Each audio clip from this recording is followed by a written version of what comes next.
ఇది ఎట్లాగో నవీన్ యాదవ్ గెలుస్తూ ఉన్నాడు కాబట్టి బురద రుద్దే ప్రయత్నం చేస్తూ ఉన్నారు, అభూత కల్పన సృష్టిస్తూ ఉన్నారు. కేసులు పెట్టింది ఎవరు? 10 ఏళ్ళ దొర పాలనలో దొర చెప్పింది చేయాలి, దొర చేసింది చూడాలి. ఒక్క నవీన్ యాదవ్ మీదనే కాదు, ఎత్తున వేసినటువంటి తెలంగాణ ఉద్యమానికి 2 కళ్ళని చెప్పిండు కేసీఆర్. ఒకటి విద్యార్థులు, ఒకటి కవులు కళాకారులని. ఇలా ఉస్మానియా యూనివర్సిటీకి పోదాంపై ఎంతమంది విద్యార్థుల మీద కేసులు ఉన్నాయో, అదే కాకతీయ యూనివర్సిటీకి పోదాంపై ఎంతమంది విద్యార్థుల మీద కేసులు ఉన్నాయో, ఎంతమంది కవులు కళాకారుల మీద కేసులు ఉన్నాయి. ఎందుకు పెట్టిండు? ప్రశ్నిస్తే, ఎదురు తిరిగితే, మంచి చేస్తే మంచి వాళ్ళ పక్కన ఉండొద్దు అని చట్టం తన చుట్టాన్ని చేసుకొని నచ్చనోళ్ళ మీద అందరి మీద కేసులు పెట్టిండు. ఒక్క నవీన్ యాదవ్ మీద కాదు. కేసులతో భయపడే కుటుంబం కాదు. 40 సంవత్సరాల సేవాభావం గల కుటుంబంలో పుట్టిన, చదువులమ్మ ఒడిలో పెరిగిన బిడ్డ నవీన్ యాదవ్ రౌడీలు గుండాలని బురద జల్లే ప్రయత్నం ఇప్పటికైనా మానుకోండి అని చెప్తాను. బుల్డోజర్ కావాలన్నా కేసీఆర్ పాలన కావాలనేసి కూడా కామెంట్ చేస్తున్నారు. మంచి ప్రశ్న వేసారు మీరు. కారు కావాలన్నా బుల్డోజర్ కావాలన్నా అని అడుగుతా ఉన్నారు. మీరే కదా చినుకు పడితే చిత్తడైతుంది, హైదరాబాద్ బురదమయమైపోతా ఉన్నది. బీఆర్ఎస్ పాలనలో బోడుప్పల్లో చూసాం, నడి రోడ్ల మీద పడవలేసుకొని తేలి ఆడిర్రు. అదే 18 నెలల కింద ఒక్క గుద్దితే కారు ఇటుపోయి కారు పంచర్ అయింది, షెడ్ పోయింది. కేసీఆర్ ఫామ్ హౌస్ పోయిండు, బిడ్డ జైలుకు పోయింది, కొడుకు కళ్ళు దాగిన కోతి లెక్క ఎగురుతా ఉన్నాడు. ఈ ముగ్గురు ఎగురుతా ఉంటే అల్లుడు హరీష్ రావు సందులో సడమియ లెక్క 3 ఏళ్ల తర్వాత వీళ్ళు ఇట్నే కొట్టుకుంటే నేను ముఖ్యమంత్రి అవుతా అని ఆయన చూస్తాను. ముందుగా నీ సంసారాన్ని చక్క పెట్టుకో. కారు కావాలన్నా బుల్డోజర్ కావాలన్నా అన్నందుకు సూటి ప్రశ్న. నువ్వు ప్రశ్న వేసినాక నేను సమాధానం చెప్తా ఉన్నాను. ఒక మనిషి చచ్చిపోతే 100 మంది బతుకుతారు అనుకుంటే ఒక మనిషి చనిపోయినా పర్వాలేదు. దానికి ఉదాహరణ, ఒక సైనికుడు చనిపోతే వీర మరణం పొందిండు, దేశాన్ని రక్షిస్తూ ఉన్నాడు అంటున్నాం. ఇవాళ నాలాలు కబ్జా చేసిన వాళ్ళకి సర్ది కట్టిన దొంగలు బీఆర్ఎస్ వాళ్ళు, చెర్లను కబ్జా చేసిన దొంగలకు సర్ది కట్టిన వాళ్ళు బీఆర్ఎస్ వాళ్ళు. వాళ్ళు మూటలు ఇస్తే ఇండ్లగా పర్మిషన్లు ఇచ్చిర్రు, మరి వాళ్ళు నీళ్ళు ఎక్కడ పోవాలి? చెర్లను మింగేసిరు కదా, నాలాల మీద ఇల్లు కట్టిరు కదా. ఇలా హైడ్రాది ఇచ్చింది ఎందుకు? 10 ఇండ్లు పోయినా పర్వాలేదు, బస్తీ బాగుండాలని. చెర్లను కాపాడి ఎవరికి ఇస్తాడు?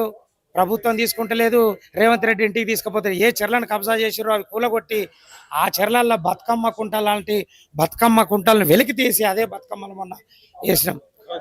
ఇవాళ కారేరు షెడ్డుకు తోలేరు, చేయి గుర్తే కావాలంటా ఉన్నారు. అందుకే మేము పాటలు కూడా రాసాం. ఒక పాట బాగా కోసం వాడండి. ఈ మధ్య రీసెంట్ గా ఒక పాట అయితే ట్రెండింగ్ అవుతుంది, వైరల్ అవుతుంది. సో మీరు వాడండి. హైడ్రోజేహెచ్ఎంసీకి అధికారం ఇచ్చిరి, అక్రమ కట్టడాలను వరి కట్టబట్టిరి. ఎందుకు రాసాము? ఇప్పుడు మీడియా వారు ఉన్నారు, మీరు ప్రపంచాన్ని ఈ హైదరాబాద్తో పాటు జూబ్లీ హిల్స్లో జరుగుతున్న అన్ని పార్టీల వాయిస్ చూపిస్తూ ఉన్నారు. అన్న మీ ఇల్లు కూలగొట్టిండ్రు, అడ్జస్ట్ మన హైదరాబాద్లో వచ్చి మన నా ఇల్లు అయితే కూలగొట్టలే. ఇక్కడ వందలాది మంది ఉన్నారు రోడ్డు మీద, ఎవరినన్నా అడగండి. కూలగొట్టిన ఇండ్లు ఎవరి అంటే కబ్జా కోరల ఇండ్లు కూలగొట్టిర్రు. అది కేవలం ఆ బస్తీని కాపాడడానికి. ఆ నాలాలు ఎవరైతే కబ్జా చేసిరో నాలాల మీద ఉన్న ఇండ్లను కూలగొట్టిర్రు. కాబట్టి హైడ్రాను మేము స్వాగతిస్తూ ఉన్నాము. హైడ్రా ఉండాల్సిందే. హైడ్రాను చూసి కాంగ్రెస్ పార్టీ భయపడతలేదు, బీఆర్ఎస్ గుండెల్లో రైళ్లు పరిగెడతా ఉన్నాయి. ఎందుకంటే ఆనాటి భాగవతాలు రేపు బయటపడతాయని. ఆనాటి పైసలు తీసుకొని మనోడే చేసుకుంటే వాటి కబ్జా కూర కాదు వాడు మనోడే అని మీరు ధారాదత్తం చేసినందుకు అలా బస్తీలన్నీ మునిగే ప్రమాదం వచ్చింది. అట్లా ఒక పాట. స్థానిక నాయకుడు బీసీ బిడ్డ. నేనేమంటున్నా, మనం 75% మంది బీసీలం. ఇవాళ ఎస్సీ ఎస్టీ బీసీ మైనార్టీలందరం కలిస్తే బహుజనులం 75% మంది ఉన్నాం. ఇవాళ బీజేపీలో రెడ్డి బిడ్డకి ఇచ్చిర్రు, బీఆర్ఎస్లో కమ్మ బిడ్డకి ఇచ్చిర్రు.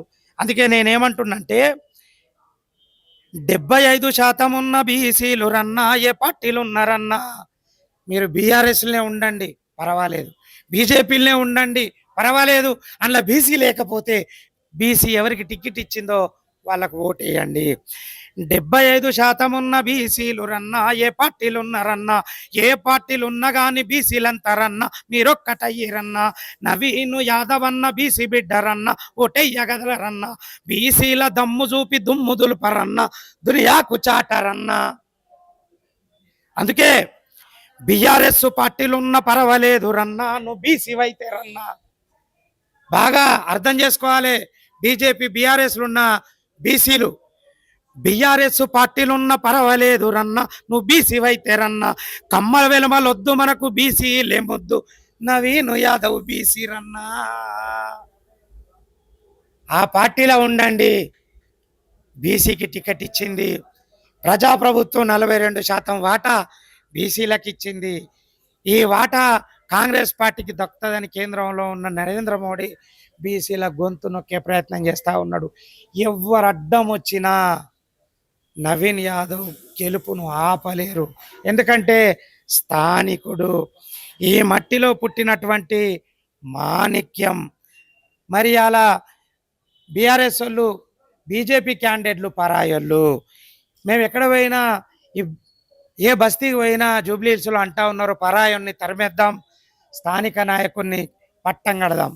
మాది హైదరాబాదు, మాది జూబ్లీహిల్, మాది హైదరాబాదు, మాది జూబ్లీహిల్స్ పక్కా లోకల్, మాది హైదరాబాదు, మాది జూబ్లీహిల్స్ పక్కా లోకల్. చేతి గుర్తు కోటేద్దాము, మన నవీనన్నను గెలిపిద్దాము. మాది అరెరర మాది చల్, మాది హైదరాబాదు, మాది పక్కా జూబ్లీహిల్స్. స్థానిక నినాదం మా పక్కనున్నది. నవీన్ యాదవ్ అన్న పక్కనున్నది. కాంగ్రెస్ పార్టీ జెండా ఉన్నది, ఎంఐఎం తోడున్నది, రేవంత్ అన్న అండ ఉన్నది, బట్టన్న భరోసా ఉన్నది, పొన్నమన్న పోరాటం ఉన్నది, పోరాట పటిమ ఉన్నది. ఇవాళ తుమ్మల నాగేశ్వరరావు గారి అండ ఉన్నది, వివేక్ అన్న తోడు ఉన్నాడు. జూబ్లీ హిల్స్లో 40 సంవత్సరాల సేవ ఉన్నది. నవీన్ అన్న ఏ బస్తీకి పోయినా ఆడతల్లులు ఆరతి పడతా ఉన్నారు. మొగోళ్ళంతా జై నవీన్ అన్న అంటూ జెండలు ఎత్తిర్రు. 11వ తారీఖు ఒకటే బాకీ ఉన్నది. ఒక్క గుద్దు గుద్దితే జూబ్లీ హిల్స్లో 3 రంగుల జెండా రెప్పర్ రెప్పర్ రెప్పర్ రెప్పర్ రెప్పర్ రెప్పలాడుతుంది. నవీన్ అన్న అసెంబ్లీలో అడుగు పెడతాడు. 150 కోట్ల నిధులు ఆల్రెడీ 4 నెలల కింద జూబ్లీ హిల్స్లో ఇచ్చిర్రు. 48% వాటా పనులు పూర్తయినాయి. మిగతాయి ఎన్నికల తర్వాత వందలాది కోట్ల నిధులు తీసుకొచ్చి ఈ జూబ్లీ హిల్స్ను బంగారు జూబ్లీ హిల్స్గా మారబోతుంది. మరో 20 ఏళ్ళు కాంగ్రెస్ పార్టీకి, నవీన్ అన్నకు, జూబ్లీ హిల్స్ ప్రజలకు విడదీయలేని బంధం మొదలవుతుందని ఈ సందర్భంగా గుర్తు చేస్తా ఉన్నాను.